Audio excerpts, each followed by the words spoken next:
JonTron.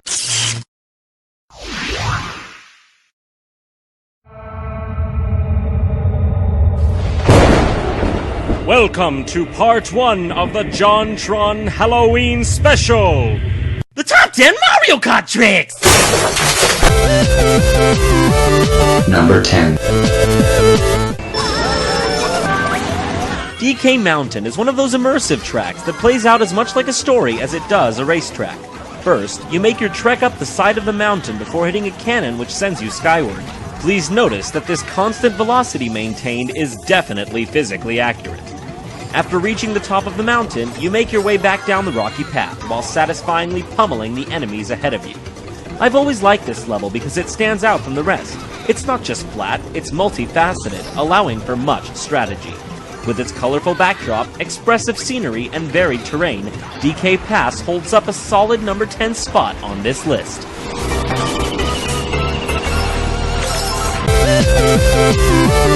Number 9. What's that? Question marks? That's right. Yoshi's Valley was a level so complex that the computer couldn't actually figure out who was in first place, with winding roads, multiple paths, and porcupines? What? Yoshi's Valley will always be remembered as one of the fuckiest of all Mario Kart tracks. You'll know you went the right way if this ends up happening. What exactly is this dancing egg doing here? Upon replaying this track to get the footage for the top 10 you're currently viewing with your own two eyes, while drinking milk and holding a green sandwich while bouncing on a big red ball in space, I realize that this track is perhaps a little more frustrating than it's worth. But whatever, I already wrote the damn script, so fuck it. With the stage's godly music pounding in your ears, you'll surely get lost a few times on your way to the finish line. And don't call me Shirley. Number 8.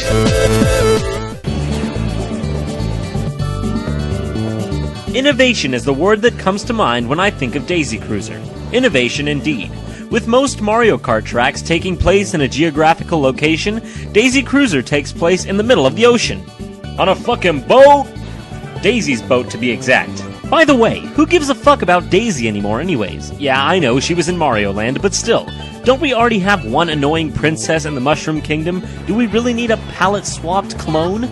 Peach. Daisy? Peach. Daisy.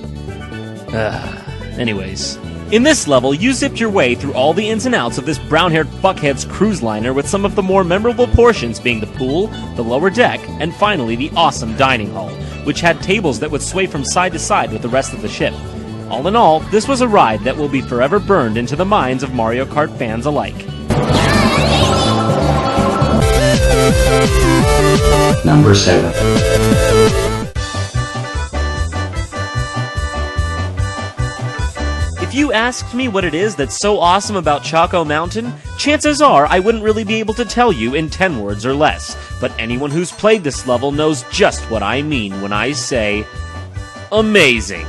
Something about the music, something about the atmosphere, something about the ground, something about those boulders, something about that horrible fog, something about knocking your opponents down that cliff, something about this level is fucking sweet. Unlike some of the more unfun chocolate-themed levels, Choco Mountain was always a smooth ride all the way through.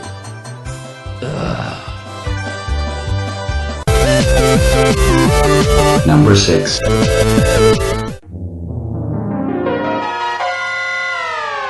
Bowser's Castle has endured Mario game after Mario game as a staple that brings the series together through each succeeding iteration.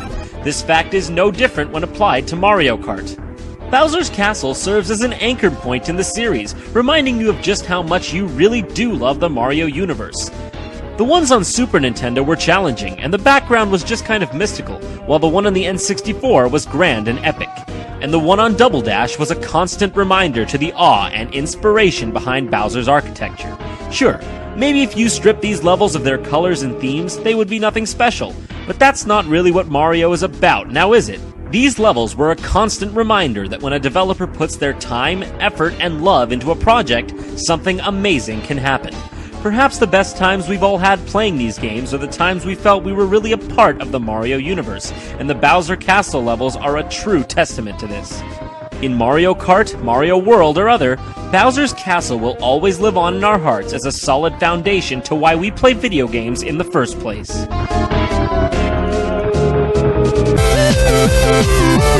Number 5. In Mario Kart tracks, style and atmosphere are king, and oh, was Banshee Boardwalk filled to the brim with those elements. A take on the classic Ghost Valley level from the Super Nintendo title, Banshee Boardwalk had dangerous ledges, wandering boos, and a fucking giant piece of shit cheat sheet.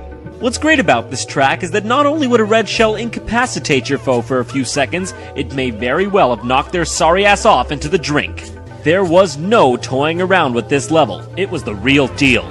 You know that feeling when you know a Mario Kart level so damn well that you could recite it Rain Man style? 18 wheels and a dozen roses. What's the number? Banshee Boardwalk? And then there was always that one part of one particular level that you could never do right no matter how hard you tried. You know what I'm talking about. These bats. How the hell are you supposed to avoid these bats? I always either end up falling off the ledge or getting spun out by them. Maybe I just suck. Trust me, you do. Yeah, okay.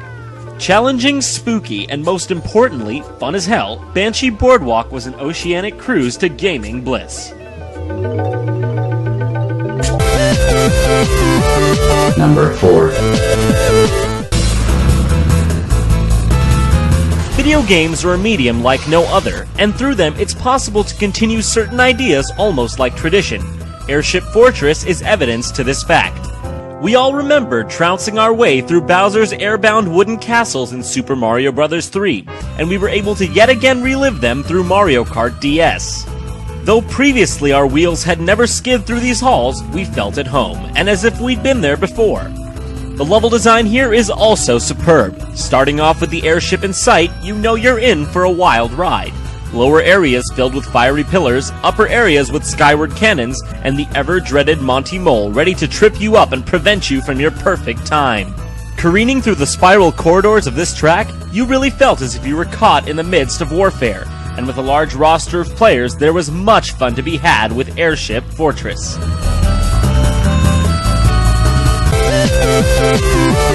Number 3.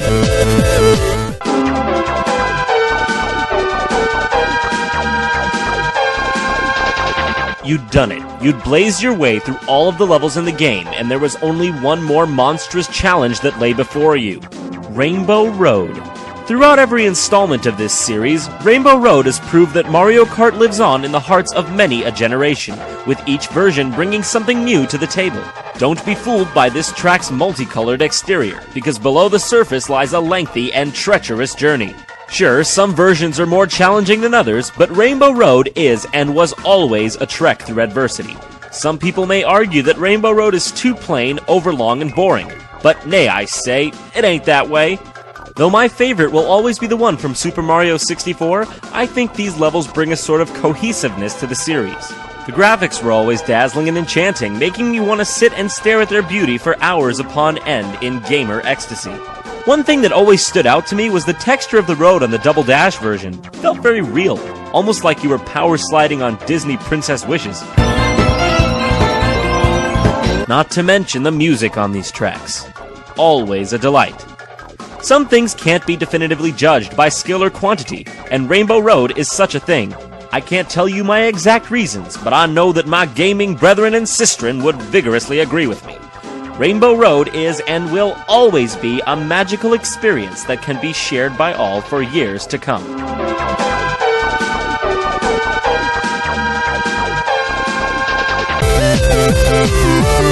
Number 2.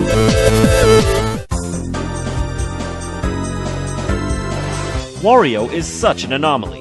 The idea behind his character is beyond stupid and simplistic, yet somehow he ended up finding his own unique persona apart from the Mario universe. Oh, and let me tell you about his stadium. Tight as fuck! In the natural vain Wario fashion, you can see his head pasted endlessly along the walls of this off-road dirt bike themed track. Whether this was due to low cartridge storage space or pure inspiration, we'll never know. But what we do know is that Wario Stadium is one of the few straightforward levels in Mario Kart. Other levels tended to have some sort of gimmick, but this one had a more realistic race feel to it. True skill and the occasional lightning bolt were all you needed to take out the competition. Yes, there were a few glitches to exploit, but they were only for the weak. One of my favorite parts of this track was the fact that if you could pin someone with a red shell right as they were nearing the jump in the middle, you could knock them down and warp their position intensely backwards, as they had to start all over from a previous position. Ah, Wario Stadium. I don't know how it happened, but throughout my years as a Mario Kart fanatic, this simple level seems to have taken my heart for keeps.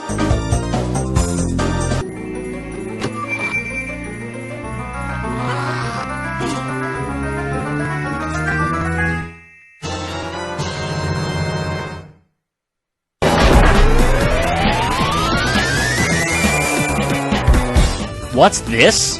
Waluigi? Wario Stadium, then Waluigi Pinball? I smell something fishy, says the audience. Well, fret not, thy sanctimonious viewers, 'tis just a coincidence. I remember reaching this level for the first time on Mario Kart DS and instantaneously cracking an ever so joyous smile. This level is happiness incarnate, or in cartridgeate. Yeah. You initially start off as a pinball and launch up through Space Mountain. Then, you're left to barrel down the high rises alongside your pinball brothers and sisters, finally reaching a pinball area where you've got to dodge bumpers and more balls. More balls. Lord have mercy. The great thing about this level is how immersive it is. It feels incredibly lightweight and natural, and it's just pure fun at the core. And oh, listen to that music!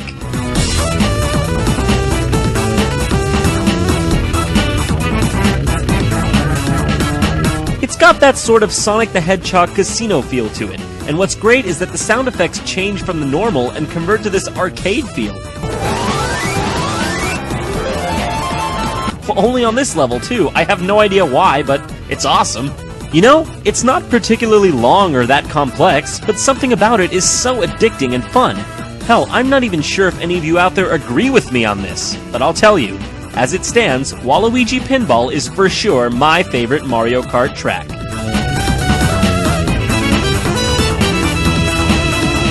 Go to youtube.com/JonTron Show if you want to see John and Jock talk about their favorite boss battles of all time. Thanks for watching, and don't forget to subscribe! Please subscribe!